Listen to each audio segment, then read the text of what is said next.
আসসালামু আলাইকুম ও রহমতুল্লাহ। প্রিয় দর্শক, একে একে বেরিয়ে আসছে দুর্নীতিবাজদের চেহারা, সাথে চোরদের সন্তানদের লাক্সারিয়াস জীবন। প্রশ্ন ফাঁস চক্রের মূল হোতা নিখিল চন্দ্র রায় আড়ালে চলে গেলেও আবেদ আলী ফেঁসে যায়। জানাবো এর বিস্তারিত, ভিডিওটি না টেনে দেখতে থাকুন। দেশে গত কয়েকদিন যাবৎ একের পর এক দুর্নীতিবাজদের থলের বেড়াল বেরিয়ে আসছে। কিভাবে তারা রাষ্ট্রের সম্পদ লুণ্ঠন করে দেশ জাতিকে ধ্বংস করে কোটি কোটি টাকার সম্পদের গোলা বানাচ্ছেন। উচ্চপদস্থ বেঞ্চির থেকে শুরু করে সরকারি কর্মকর্তার ড্রাইভার আবেদ আলী পর্যন্ত এক একজন যেন আলাদিনের চেরাগ হাতে পেয়েছেন। সাথে তাদের সন্তানদের ছেলে মেয়েদের লাক্সারিয়াস জীবন যাপন দেখে দেশের হাজার হাজার তরুণ তরুণীরা হতাশায় ভুগছেন। বাংলাদেশের মেধাবী ছাত্র বেশিরভাগই বিদেশে চলে যায়। এমন অনেকে আছে যারা দেশেই থাকতে চায় অথচ পারে না দুর্নীতির ভয়ে। এত কষ্ট করে পড়াশোনা করে কি লাভ? তারা দেখছে এই দুর্নীতিবাজদের ছেলেদের গাড়ি বাড়ি, টাকা পয়সা, রাজনৈতিক পদ, সমাজে উচ্চ মর্যাদা কি নেই তাদের। এই রাষ্ট্রের যেন কোনো মা বাপ নাই, যে যেমনে পারছে লুটে পুটে খাচ্ছে। এখন মানুষ বলতে শুরু করেছে এরা তো হুমরা চোমরা। দেশের একজন সরকারি কর্মকর্তার ড্রাইভারের এত টাকা হলে ড্রাইভারের মালিক থেকে শুরু করে দেশের বড় কর্তার কি অবস্থা?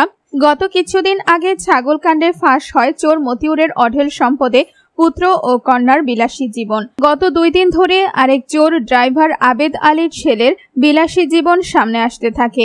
সৈয়দ আবেদ আলীর ছেলে সৈয়দ সোহানুর রহমান সিয়াম বাবার মতো আলোচিত। গত কোরবানির ঈদে তিনি 1 কেজি করে 100 জনকে মাংস দিয়েছেন, আর সেই 100 কেজি মাংস বন্টন করেছেন সিয়ামের ব্যবহৃত বিলাসবহুল গাড়িতে চড়ে। সিয়াম শুধু একটি গাড়ি নয়, একাধিক বিলাসবহুল গাড়ি ব্যবহার করেন।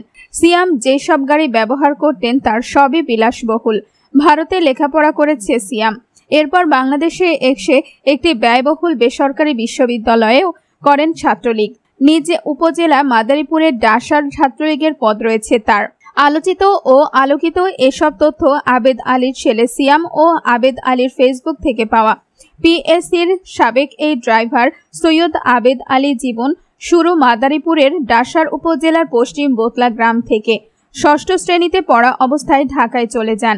এরপর জীবন যুদ্ধে নেমে পড়েন। প্রথমে কুলির কাজ দিয়ে শুরু হয় তার কর্মজীবন। এরপর রিক্সা চালানো, হোটেলে কাজ, চাল বিক্রি করা সহ যখন যে কাজ পেয়েছেন তাই করেছেন। এরপর ড্রাইভিং শিখে চাকরি নেন পিএসসিতে। এরপরই তার ভাগ্য খুলতে থাকে। বর্তমানে তিনি বহু টাকা ও সম্পদের মালিক। ডাসার উপজেলা পরিষদ নির্বাচনে চেয়ারম্যান পদে প্রার্থী হওয়ার স্বপ্ন দেখছেন।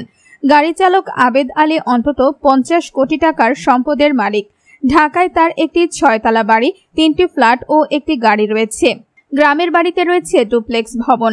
পুলিশের অপরাধ তদন্ত বিভাগের প্রাথমিক জিজ্ঞাসাবাদে আবেদ আলী এসব তথ্য জানিয়েছেন বলে সংশ্লিষ্ট সূত্রে জানা গেছে। সিআইডির কর্মকর্তাদের ধারণা আবেদ আলীর আরও সম্পদ রয়েছে। গতকাল সোমবার রাজধানীর শেওড়াপাড়ার ওয়াসা রোডের নিজ ফ্ল্যাট থেকে সৈয়দ আবেদ আলী ও তার বিশ্ববিদ্যালয় পড়ুয়া ছেলে সৈয়দ সোহানুর রহমান ওরফে সিয়ামকে গ্রেফতার করা হয়। সরেজমিনে ঘুরে বিভিন্ন সূত্রে জানা গেছে, মাদারীপুরের ডাসার উপজেলার পশ্চিম বোতলা গ্রামের মৃত সৈয়দ আব্দুর রহমানের ছেলে সৈয়দ আবেদ আলী জীবন। তারা 3 ভাই ও 1 বোন। ছোটবেলায় তার বাবা মারা যান। তখন তার মা অনেক কষ্ট করে সংসার চালান। মানুষের জমিতে ধান কুড়িয়েও তা বিক্রি করে সংসারের খরচ জোগাড় করতেন তার মা। এমনকি কোরবানির ঈদের সময় মানুষের বাড়ি বাড়ি গিয়ে মাংস কুড়িয়ে তা বিক্রি করে। সেই টাকায় খাবার কিনতে হতো সৈয়দ আবেদ আলীর। 6ষ্ঠ শ্রেণীতে পড়া অবস্থায় অভাবের কারণে পড়াশোনা বাদ দিয়ে জীবন জীবিকার জন্য ঢাকায় চলে যান তিনি। কুলির কাজ দিয়ে শুরু হয় তার কর্মজীবন। বহু রাত একা একা রেল স্টেশনে ঘুমিয়েছেন।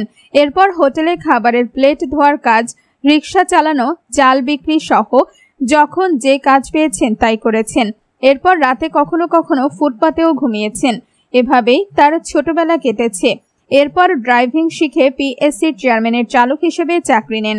এদিকে 15 লাখ টাকায় বিটল প্রজাতির উচ্চবংশীয় ছাগল কেনার ঘোষণা দিয়ে সামাজিক যোগাযোগ মাধ্যমে হইচই তৈরির পর অনেকে ইফাতের অর্থের উৎস নিয়ে প্রশ্ন তোলেন। এমন পরিস্থিতিতে ইফাতের বাবা মতিউর রহমানের নাম সামনে আসে।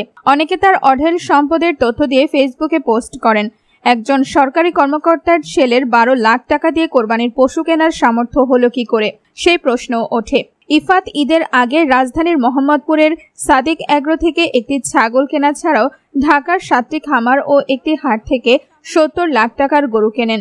গত বছর কিনেছিলেন 60 লাখ টাকার পশু। 2.5 লাখ টাকার পাখি রয়েছে তার ঘরে। এক ভিডিওতে ইফাত নিজেই সেই কথা শোনান।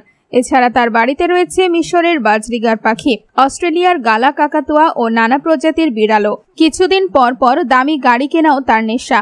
দামি গাড়ি ও দামি ঘড়ি কিনতেও পছন্দ করেন ইফাত। ফেসবুকে লাখ টাকার ঘড়ি আর দামি গাড়ির অনেক ভিডিও প্রকাশ করেছেন তিনি। এবছরই ধানমন্ডিতে বেপরোয়া গাড়ি চালিয়ে দুর্ঘটনায় পড়েন ইফাত। তখন সাধারণ মানুষ পিটুনি দিয়ে তাকে পুলিশে দেওয়ার একটি ভিডিও পাওয়া গেছে। রাতভর ধানমন্ডি থানায় আটক থাকার পর সকালে ছাড়া পান তিনি। মাস দুয়েক আগে গুলশানে পুলিশের সঙ্গেও মারামারিতে জড়ান এই তরুণ। মতিউর রহমানের প্রথম স্ত্রী লাইলা কানিজ লাকির মেয়ে ফারজানা রহমান ইপসিতার সম্পদের তথ্য। মাত্র 32 বছর বয়স। নিজেকে মেকআপ আর্টিস্ট হিসাবে পরিচয় দেন এই তরুণী। পড়াশোনা শেষে এই পেশায় যোগ দিয়ে কতই বা আয় করতে পারেন, কিন্তু বিস্ময়কর হলেও সত্যি এই অল্প বয়সেই বসুন্ধরা আবাসিক এলাকায় 7 তলা বাড়িসহ শত কোটি টাকার সম্পদের মালিক হয়েছেন। 5টি কোম্পানিতে বিনিয়োগ করেছেন মোটা অঙ্কের অর্থ। আয়কর ফাইলে তার প্রকাশিত সম্পত্তি আছে 42 কোটি টাকার। ইতিমধ্যে কানাডায় তার বাড়িগাড়ি সহ বিলাসী জীবনের ছবি ঘিরে নেট দুনিয়ায় হইচই চলছে। কিন্তু কানাডার চেয়ে খোদ দেশেই তার সম্পদের পরিমাণ বেশি। এদিকে আরেক দুর্নীতিবাজ বনখেকো বাবা মোশাররফ হোসেন ভাইরাল হওয়ায় আলোচনায় এসপি মাশরুফ। বনখেকো শিরোনামে বিভিন্ন গণমাধ্যমের সাবেক বন সংরক্ষক মোশাররফ হোসেনের নানা দুর্নীতি ও অবৈধ সম্পদ অর্জনের ঘটনায় আলোচনায় এসেছেন ছেলে পুলিশ কর্মকর্তা তাহসিন মাশরুফ হোসেন মাশফি। তিনি বর্তমানে পুলিশ সুপার পদমর্যাদায় দায়িত্বরত। নানা সময়ে সামাজিক যোগাযোগ মাধ্যমে বিভিন্ন নীতিবাক্যমূলক পোস্ট করতেন তিনি। গত 4 ঘন্টায় এই বিষয়ে ফেসবুকের বিভিন্ন গ্রুপ ও পেজে 600টি পোস্ট হয়েছে, যেগুলোর মোট রিয়াকশন প্রায় 67,000। বাবার অপকর্মে আলোচনায় এসপি তাহসিন মাশরুফ হোসেন মাশফি। গণমাধ্যমের প্রতিবেদন অনুযায়ী সাবেক বন সংরক্ষক মোশাররফ হোসেন দুর্নীতির দায় থেকে নিজেকে আড়াল করতে নিয়েছেন নানা কৌশল। দুর্নীতির মাধ্যমে অর্জিত বেশিরভাগ সম্পত্তি করেছেন স্ত্রীর নামে। স্ত্রীকে দায়িত্ব দিয়েছেন ব্যবসা প্রতিষ্ঠানেরও। তাকে বনখেকো হিসেবে আখ্যা দিয়েছে গণমাধ্যম। দুর্নীতির অভিযোগে বন ও পরিবেশ মন্ত্রণালয় প্রজ্ঞাপন জারি করে তাকে বাধ্যতামূলক অবসরে পাঠিয়েছে। এদিকে ফেসবুকে একজন লিখেছে, প্রশ্ন ফাঁস চক্রের মূল হোতা নিখিল চন্দ্র রায়, সহকারী পরিচালক বিপিএসসি। বিগত কয়েক বছরে দেশের সকল গুরুত্বপূর্ণ পদ ভারতের প্রতি আনুগত্যশীল এদেশের এক বিশেষ শ্রেণীর মানুষের দখলে। যখনই এগুলো নিয়ে প্রশ্ন উঠেছে তখনই জবাব দিয়েছে মেধার সাহায্যে এসেছি, কারো অনুগ্রহে নয়। কিন্তু বাস্তবে তাদের কি ধরনের মেধা ব্যবহার করেছে সেগুলো বহুবার দেশের মানুষ দেখেছে। নিখিল চন্দ্র রায়রা নিজেদের পদের দুর্ব্যবহার করে জাত ভাইদের দেশের গুরুত্বপূর্ণ জায়গায় যাওয়ার কাজটি খুব ভালোভাবে সম্পন্ন করেছে। এর আগেও বুয়েটের নিখিল ধর নামে এক শিক্ষক ব্যাংক পরীক্ষার প্রশ্নপত্র ফাঁস করে গ্রেফতার হয়। এভাবে যে কোনো চাকুরিতে আগে প্রশ্ন সাপ্লাই করে অথবা শক্তিশালী সুপারিশের জোরে দেশের গুরুত্বপূর্ণ জায়গাগুলোতে ক্রমাগত নিজেদের ইনপুট করাচ্ছে নিখিল বাবুরা। আর ফেসবুকে আমরা তাদের সফলতার গল্পগুলো দেখে শুধু বাহবা দিতেই থাকি। আর প্রশ্নপত্র ক্যাডারদের মুখরোচক গল্পের আড়ালে ঢাকা পড়ে যায় শত মেধাবীর আর্তনাদ। গতকালকে প্রশ্ন ফাঁস নিয়ে করা নিউজে সিন্ডিকেট চক্রের প্রধান নিখিল রায়কে উল্লেখ করা হয়, কিন্তু সকাল থেকে ফেসবুকে চলতে থাকে আবেদ আলী ট্রেলার। আর এটা দিয়ে সহজে ঢেকে দেওয়া হয় নিখিল রায়দের ইতিহাস। ভারতের মিডিয়া অপরাধী মুসলিম হলে যে কাজ করে বাঙ্গু মুমিনরা সকাল থেকে তার চেয়ে উগ্র গতিতে আবেদ আলীর দাড়ি টুপি পরার ছবিগুলো শেয়ার দিচ্ছে। চক্রের যে মূল হোতা তার নামও একবার সামনে আনেননি, অথচ গাড়ির ড্রাইভার আবেদ আলীর স্ত্রীর ছবি সহ বের করে ফেলছে। এটাই বাঙালি সেকুলার স্ট্র্যাটেজি, ইসলামকে কোরবানি দিয়ে নিখিলদের পিঠ বাঁচানো। এই দুর্নীতিবাজরা তো সমাজের একটা অংশ, কারো না কারো আত্মীয় স্বজন। এই লোকগুলোকে সম্মান না করলে, পাত্তা না দিলেই সব ঠিক হয়ে যাবে।